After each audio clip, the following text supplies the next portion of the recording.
السلام عليكم.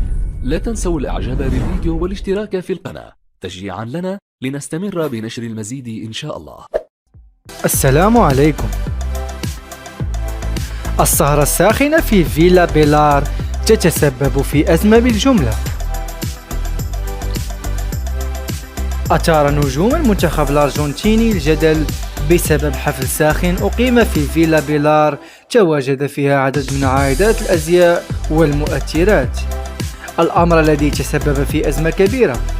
وأشار موقع كيامارا سي بومبر إلى أن عددا من لاعبي الأرجنتين أقاموا حفلا ساخنا مليئا بالعارضات والمؤثرين دون زوجات اللاعبين، ورفض ليونيل ميسي حضور هذه الحفلة.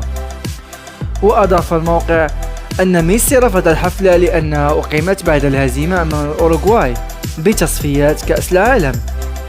وأشار الموقع أن اللاعبين الذين حضروا الحفلة هم باولو ديبالا وويلياندرو باريديس وأنخيل دي ماريا،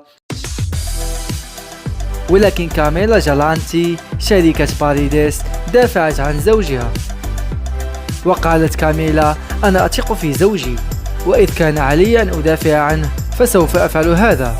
هؤلاء الفتيات يبحثن عن الشهرة على حساب تدمير العائلات. وتشير وسائل الإعلام الأرجنتينية إلى أن الحفل تسبب في تقسيم غرفة تبديل الملابس داخل المنتخب الأرجنتيني.